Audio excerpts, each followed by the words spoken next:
Hey, how's it going? Um, so I have had something on my mind for a while, and I wasn't sure how to work it out. And I was doing my usual thing where I spent a lot of time in front of a screen looking at stuff. And so I was watching Halo on the Paramount Plus streaming platform, and it comes from a video game. I don't play those, but I'm aware of it. So it had a good story. I mean, good as far as it's the kind of thing I like to watch. um, and okay, I'm gonna show you my signs here because I'm about to start spoiling. So there you go. So the game has been out for quite a while. I think it's pretty probably more well known than the show. I'm saying people know about it. Like, I don't think I'm going to be spoiling a whole lot. So this story basically is about I guess it's in the future. It's in space mostly. It's not dissimilar from Star Wars or Rebel Moon at all. That kind of setup, so I don't have to expository forever about it. But the main thing of the plot is that there's a war going on, and the Earth representative, which is like multinational, for casting purposes and include everybody, I'm sure, which I don't disagree with. It's neither here nor there, actually. So I'm just saying it's like Earth versus whatever else is out there, and there's stuff out there. So actually there's only like one thing that they're fighting, and that's really all you get to see. It's not Star Trek. You don't have like a whole host of beings and races and whatever you want to call them that are not human out there in space. It's only got 2 seasons though too. So anyway, so it's very military based, like plot line, and there are soldiers like Marines and I assume infantry, army, like whatever else there is of those people on the ground that are doing the fighting. And then they also have this super soldier program. The super soldier has a lot of layers, I guess you could say. There is a theory that a lot of people don't take seriously at all, that there are in reality super soldiers that have been genetically modified. And there's I've heard about it from QAnon people, like way back before Trump was elected, but there's a program called 20 and Back, and supposedly you recruited when you're pretty young. I think you're like pre-adolescent almost, or maybe in your teens, something like that, but you're young, and you like join up, or you're I don't know, forcibly recruited. I'm not real sure. There's a guy that claims he was one of these super soldier guys, so I don't remember the details of his recruitment, like how he became a soldier as basically a child. But I'm gonna link. He's on Gaia all the time, and he's on with like David. Can't remember his name. Cox something. Well, they're on Gaia. And well, anyway, the super soldier guy, the guy that alleges that he was a super soldier, is on Gaia a lot, and he'll talk with another guy that is a physician. He's a doctor, but they brought him into, I think, Area 51, and so everything's need to know, and they were just bringing him like specimen parts and telling him to do like surgical things to them, and I'm not sure if he just executed orders to like go slice this way, or if he actually like took the specimens and then studied them, researched like what the heck are they about, but he does say that for a long time they would just give him a little piece of something and not tell him at all what it was, and just tell him, here, like, figure this out, do whatever we tell you to do, kind of work on it. And he says that gradually, the longer he was there, the more they started to tell him, but he knew that like the tissue was not like anything he'd ever seen before. So I'm saying no animal, vegetable, or mineral from planet Earth. He was like, I don't know what this is. This is alien to him. Turns out it was alien bits, if what he alleges is true. And I'm not going to disprove it and say that I disbelieve it, because I don't. I can see a world where that exists fully. So there's that guy. You'll often see him with Wilcock. That's the guy. Sorry. Very appearance. Didn't mean to scare you. So David Wilcock, and then this doctor guy and this Corey guys. And so he talks a lot about how what they do is they take you and be the military and being the they off planet, and then you are like basically an indentured servant for a lot of the time that you are serving out your recruitment, or whatever you call your time when you're serving in the military. I know there's a word for it, but it escapes me at the moment, excuse me. But there's also some stuff that he was talking about, because what they do is you go in a kid, but they have a way of like biologically accelerating your growth to make you like an adult, so you can do like soldier stuff. But he also, I'm pretty sure, if I'm understanding his like if I'm reading between his lines correctly, he was saying that there was times when he was like his child size that they would basically sell him.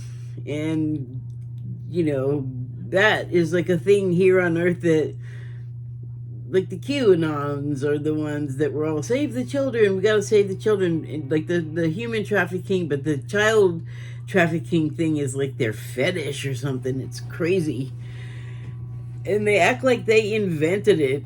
And like, I thought at the time, like, I know I've known this has been going on, like, you could hear about it in the news, like on Dateline in 48 Hours and things like that for years, and it's just a historical precedent is there for it. It's not like, that, I don't know, that's why I say they acted like they invented it, and I don't hear much about them anymore. Now they don't like to be called QAnon. Like, I don't know what their deal is, but yeah, it's been like at least 8 years since I've talked to any of them, so I don't know what their deal is, and I'm not going to the platforms where they may be, because I don't care. There's a story there, but I'm not going to share that with you now. But that's who I was sort of hanging out with online. And I started learning about all of this stuff because I wanted to know, like, what is the conspiracy theory all about? And I didn't find anything, like, to report that's nothing. Like, you don't have to talk to them personally to know what I have learned. Although there's, like, stuff about, like, what they think or what they thought back then. And this is sort of what, like, a topic that was huge, was what is happening that they're not telling us, and that has to do with like super soldier stuff and ETs and things like that. So, and why is there a Area 51, and was the guy that nobody believed in for years, and now they're starting to believe in Bob. If you're like into this stuff, you'll know his name. Oh, I didn't even finish writing. I just wrote Corey here. Link. My brain wants to say the guy that's in Devo Kazal, but it's not. It's not that last name. His name is Bob, and he worked at Area 51. And he when I first heard about him, that guy, he made it sound like he was almost a janitor, but he's not. I mean, he's like a scientist. I don't know, maybe, I don't know. So, Corey says that he was a super soldier and he went through these things, and it made me think of Halo. And so here's something in Halo that I of course took some notes, but I have so many I'm just not even gonna I'm not even gonna try. I'm gonna do something else with them, and I'll put up the link if you want to read them. Okay, right. I'm gonna put it on my website, and I'll put up a link to the website. So anyway, I'm just watching this and thinking about that super soldier stuff, and the difference between like the super soldiers in the show is that the first you hear about them is the voiceover, and it's saying how like there's a mystique about them. There's like a legend, and part of it is that they're not even human. You know, they're not even superhuman. They're just not human. And then you get to see one with their helmet off, and it's like, oh yeah, it's a human dude in armor. Which is, you know, fine, but of course they're enhanced, especially when they have the armor. And one of the enhancements in this show is that they have a empathy chip, but it doesn't give you empathy. It numbs it, it like dulls it, it removes it. And so this Corey guy, the real guy, I don't think he was like I said, I can't remember the beginning of his story. I was just going to say, I don't think he was kidnapped and snatched away by the U.S. government to be a super soldier and possibly also a part-time sex slave. Like, I don't know, dude. You heard them QAnons were supposed to be crazy. And this wasn't even them, though. This was just like the kind of stuff that they were trading back and forth. Like, I got this link about this stuff. I got this link about this other stuff. And just... But the thing about kooky stuff and the government is they don't tell you so much. And then when you find out some things, you're like, well, I don't know how much I doubt about stuff at all anymore. And there's all this other evidence out in the world since the time of recorded history, whatever, it's been around a long time. The knowledge that there's something else out there besides us. So how'd I get there? Well, anyway, the real guy has come back and related stuff, and he hasn't said anything about his empathy being removed. In fact, it sounds like they're just all suck it up, grunt, and just take the work and do the job and whatever. But isn't it like that anyway? Like just earthbound military personnel? Like, isn't that just how it is anyway? I don't know. I have a slight fascination with what those people are all about. But anyway, the military. So in the show, though, the way that the super soldiers were acquired is that they were kind of snatched away from their families and replaced by clones. And then because there was some sort of epidemic or pandemic or something happening, you know, so of course the government doctors were coming in, but these were not like Anthony Fauci's trying to make a vaccine to help you. These people were like we're not even doing that. We're just looking for, like, I don't even know that they were looking. I might have to watch that again. But it doesn't matter. They ended up snatching these kids and replacing them with clones.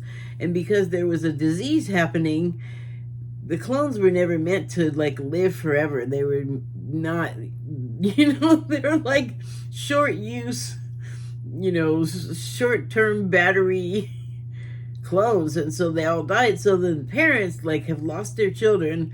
They've been duped into thinking that the children that are there that are genetically the same kid but sick, and then the kid dies. It's like just tragic. So, and then they're like conditioned out of remembering that stuff. I believe the age they took them at was 6, which is pretty late to like make a child forget your parents and stuff. It's pretty well ingrained at that point, I think. But repetition, just, you don't let them do anything but what you're making them do. Like, eventually you're going to wear people down, and then you give them an empathy chip that unempathies you, so that you don't even, feelings, what feelings? Fond memories, what? It's like you're not even thinking about it. You can't. So that's terrible. And this was when I was doing my setup for my commodification of us video, because they just grab these people like off the shelf, like we need units to do these tasks, and if they don't have feelings, they can't speak up and say anything. Listen, they're already in many corporations. If you've had to like try to call them, you'll get a bot, or you'll get someone,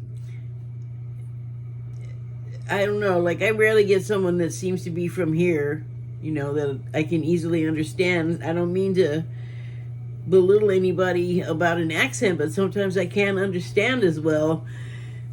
And it's not that I don't want to talk to them. I just feel bad because I spend most of the time going, huh? What? Can you repeat that? And I'm like, it's not like bothering me about that. I'm worried that I'm bothering them or insulting them, because I'm sure they think they're saying it fine, but anyway, why did I start talking about that? Oh, the commodification. So, it seems like for many places, they're like, we don't really have to do anything because you have to have our thing. And if you don't like the way it's working, like, do people ever call support to say, hi, I just called you to say you're doing a great job? That kind of makes it sound like support is something else. And I don't think that's how it works. Like, once you buy your thing, you're not calling to check in with the manufacturer to say hi. You're calling back because it isn't working. And so my experience has been, like, it's gotten really bad over the past year, like, demonstrably, that there's no real desire to actually help you. Like, once the product is sold, what they have to say to you is, hey, but we got this other deal, which is also not why you probably called. Not me. So, I'm just saying, and this was in the news like sometime last year, there's some sort of program that realtors can get, and it tells you don't speak directly to the public, because then empathy can happen. Like, people can start caring about someone's sob story, I believe was the exact wording, sob story. So they don't want people doing that. They probably don't like being affected emotionally. They probably don't want people at all, except bots are still pretty stupid and they can't understand. The ones I talk to don't understand. Like, as soon as you get beyond 6 words, they're like, can you keep it simple? It's like, maybe it's not simple. Get a person. Sorry. um, and that is like edging into this anti-humanist world I think we're living in. Like, more people want things to be less human and less emotional, and it blows my mind. It does. So I'm watching this and thinking like about this not great way that like enough of us want to treat a whole bunch of the rest of us and like, you know, be our overlords basically, and want us to just shut up and not have needs and do the things that they want and do it for like nothing and shut up, you know, don't ask for anything. I feel like that's the kind of world, like it's I'm laughing because it's comic, it's like cartoonish, because it's not a winning strategy, you know. Okay, I don't want to get sidetracked down another way. So while that was going on, or, you know, I'm watching that, but, you know, also just like personally, I've been having sort of, I guess you could say, a crisis of faith, or a doubt, or it's a strange thing. I was raised Catholic, and so I went to Catholic school and did the church for a number of years, but didn't do the whole complete education thing because the tuition money ran out, and I started going to public school, which is fine. I learned a lot about the religion things, and it just is really like is ingrained, but like I'm a little super Catholic soldier. But not like, because at the same time I did not have like, I had a bad experience with the Catholics, with the nuns and things, but it wasn't sexual, thank God. But I still got in other places, so damn it, you just so anyway, they just used to like be kicking my ass all the time. They kept corporal punishment in the 60s. Like, not everybody was thrilled with like the civil rights era, and I think the part that I'm thinking of when I was in the Catholic school still was kind of like at the beginning, middle-ish thing. Like, it wasn't like all done, you know. So like it was unsettled, and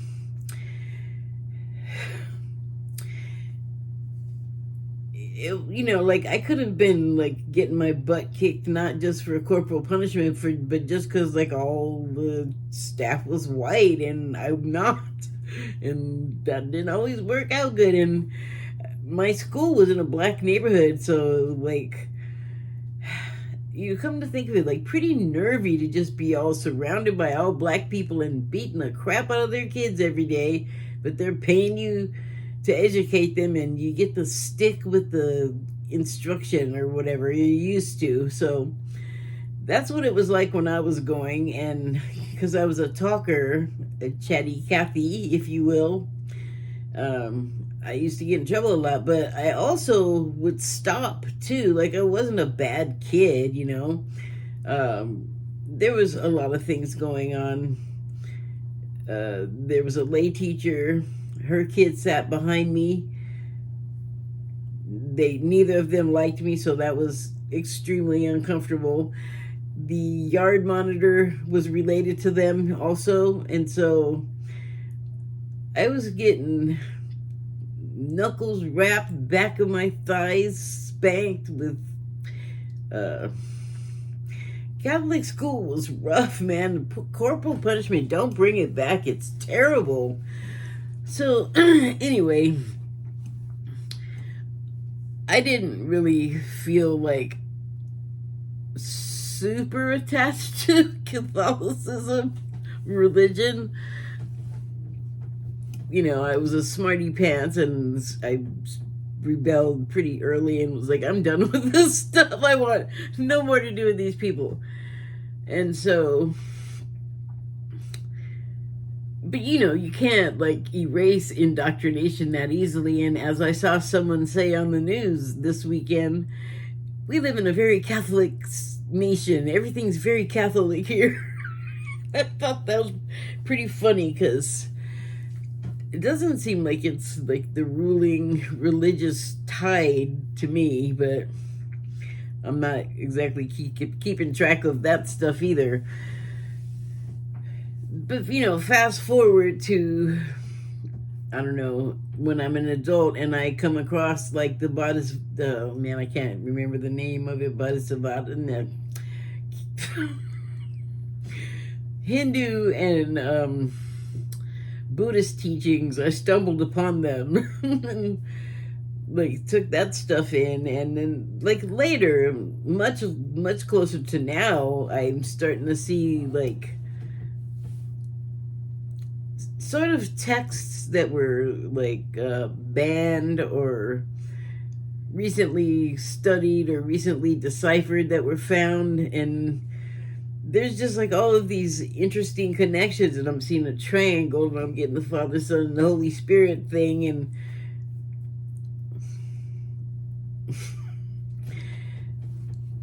it is like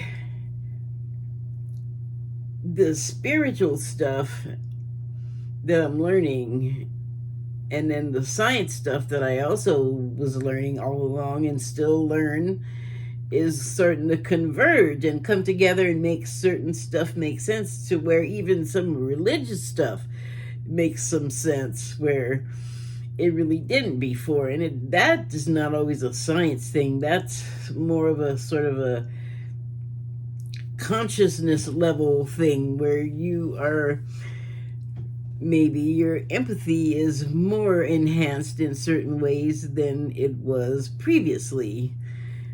All I know is that I have like this religious side, I have the spiritual side, and then there's like, I guess the science side, or just like the right now nuts and bolts here in your face things, that there's just some correspondence that's interesting. And I've just been contemplating a lot of sort of, I don't know, theological, I don't know, a lot of stuff like I've talked about. And I watch a lot of stuff on YouTube because I don't have television thing anymore, and I don't know what's going on with my eyes. Your algorithm and the stuff, like your subscriptions or the stuff that you watch regularly, like it knows. The thing that trips me out is like there was for a while a bunch of, and it just changes. And I know it has to do with your attention and your eye movements and where they linger and what you're choosing and whatever, but it also does stuff on its own. And I noticed that a lot of the religious stuff, and I'm talking like stuff, discussions about scripture, that I actually find quite interesting, because it's not all, you have to do this and behave that way or go to hell, and it's not that, which is the kind of religious stuff, like, get away from me with that, like all that sinning and guilt, and that's human stuff. And I mean, it can all be human stuff, but I want to elevate the level of it from the guilt and the sin, because that's just, I don't want to have that level of somebody's always got to be to blame and feel bad or be bad. Like, yuck. And it doesn't have to be that way. In fact, there's parts of it that's specifically are like, you don't have to be that way. There's this way. And well, it gets subverted and perverted. And if you're paying attention to any of this, and if you are like following along with what I'm saying, you've seen it, because it's like the cultural appropriation of Christ, and it's not that. It's not the Christendom. And I don't mean like dominion by the Crusaders. I'm talking about the stuff that Christ talked about, and that we just didn't understand. Like all of the miracles that he was doing, he wasn't doing them to show off exactly. He was showing them to us because we all have the capacity to do those things, and it's like we just have not believed it. And then when there is someone that can do it, when there's like a psychic or somebody that can do like telekinesis, I mean, I guess it can go over well, or you could be like boiled or drowned as a witch when it doesn't go well. I mean, just so I mean, to me that's a manifestation of one of those things that's like a religious concept, but there are psychic people. Like we know that, and then if we get beyond it being something like, oh, it's evil, if like you're able to have a sense, like we all have a sense of something, it just varies from person to person, and it can be developed. Like you can exercise that muscle. But anyway, I'm getting sidetracked as usual. I just noticed that these things that I was finding like kind of interesting and like revealing sort of things about me and like what my perceptions were that I was getting wrong or that I changed because now there's a different way to think about it, just started going away. Like channels from angels that I really enjoy. Although the one I'm thinking of, I know that particular being is just busy. Like they don't have time to be chatting it up and patting people on the back. I could find a place where I know they speak fairly often, but I don't know, I'm busy. Like I can go when I need to, like top off on some angel message from that particular being. But it did all kind of go away, and I just realized like, oh wow, so much stuff is gone, and I don't want it gone, but I also know that I change it by getting bored with the same stuff all the time. But I don't like the way it just removes things. Like I can't like just start looking at something else and you can't just leave it there. I have a lot of subscriptions. I see probably like 15 of them all the time. I probably have a couple of hundred. That makes me sad. I'm in front of the dang thing all the time. Let me see what else I got going on. But that's not how it works. You gotta go, do it yourself. So I was just having like those weird thoughts about the religion and just kind of contemplating where I've been with it and where I am, and just kind of like, well, I was enjoying some fortification from that stuff. Now I have to go find it again. So, I was contemplating that, but I was also watching this Halo thing, and then I also have had this other thing going on in my personal life that it's just a situation that I've been going through that I couldn't get resolved after 5 months, and I finally was like, okay, after 5 months of it not working, it don't work, it's not gonna work. So I finally was like, okay, I'll stop, and that's a relief. But it was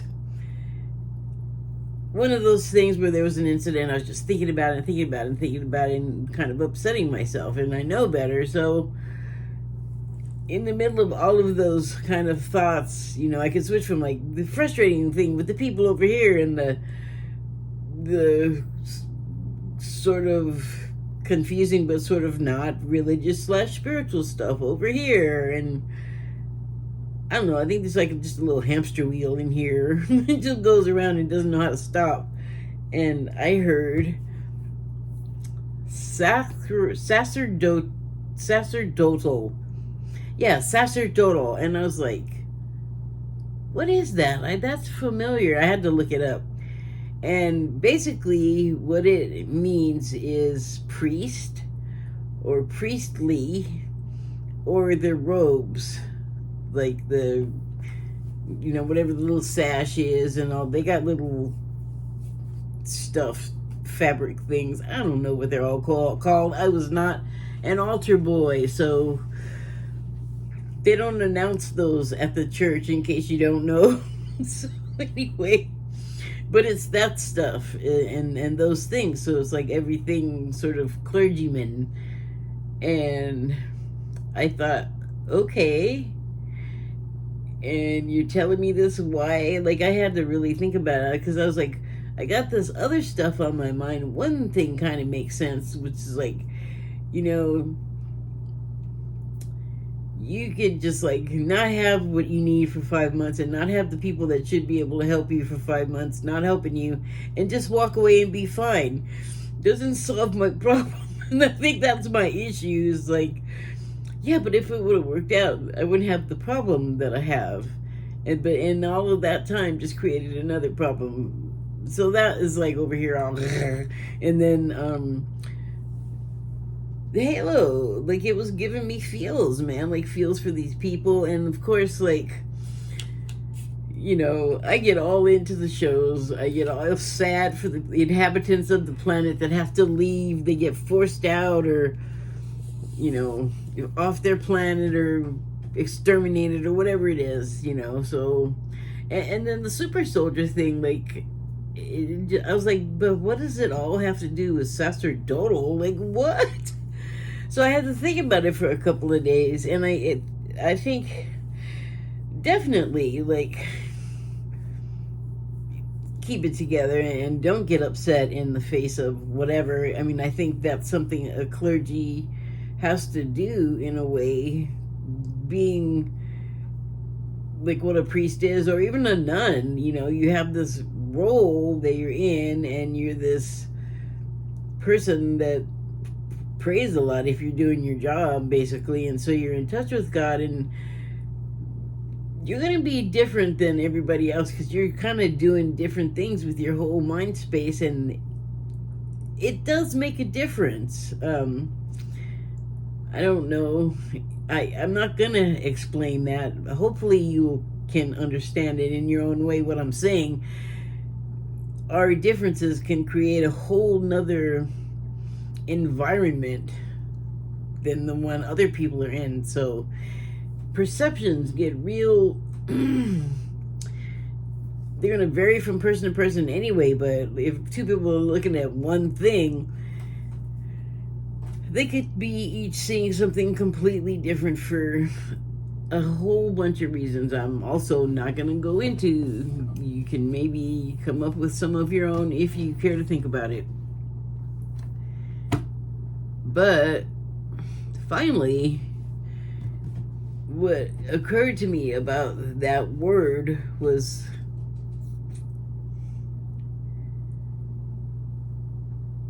if I applied just what little I learned, because I didn't do like a deep dive into it. I just like looked it up and got the definition. But if I just apply that and those things in my life that I was just talking about, then it sort of all takes on a different thing. Like,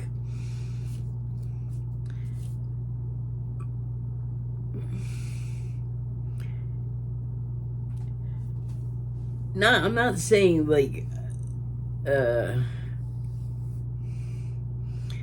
I have to like be a priest or do things the priest way, but have that in mind. But also that, like, I think the priest way is changing into something else, something more aware of themselves in their surroundings. Like, maybe they have something going on with their empathy. And I don't mean,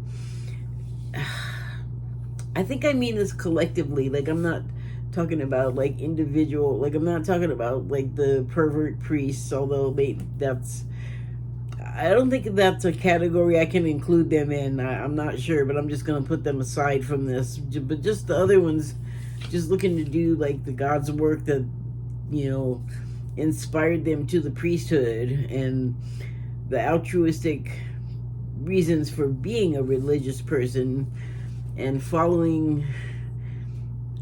I mean, I don't know, like, I almost feel like, this is probably going to upset people, I almost feel like a lot of the Bible you kind of can dispense with in a way. There's a lot there that's useful, but like I feel like the core valuable things come from what Christ was all about. Definitely things to learn from the stories in the Bible, but I just feel like time is so marching on, and it's like a drag on all of us to try to live the way they did 70,000 years ago or whatever the heck it is. You know, it's like we got enough problems trying to do it here and now. And what do we always say? Stay present, right? Okay, so I guess what I'm getting out of it is that there's a new way to priest. There's a new way to be. Maybe clergy is not the right word or idea even, but just like, well, I mean, this was the whole thing in the first place. Like, be like Christ out in the world. Take those teachings out in the world. And I don't know that I heard it specifically that way, but maybe that's what they do when they have people that are going to go out and do, thinking of Mormons just because maybe this is a more easily grasped concept, but like they'll send the young people out, the young men, on a mission for a while. I'm not exactly sure of the mechanics of why that is in their religion, but it's something that I know the young men go do for years. Maybe the women do it too. I'm not sure.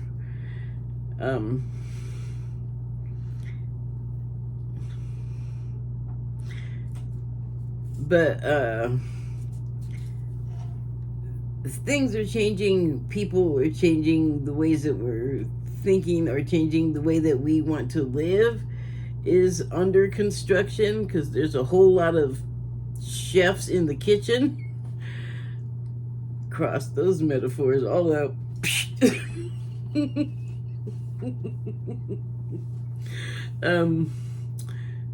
But the main thing I have learned as I have been on my spiritual journey is that we are a collective, yes, but what we do individually is what we can do. I mean, we can do a lot with each other, but we can do so much just individually. And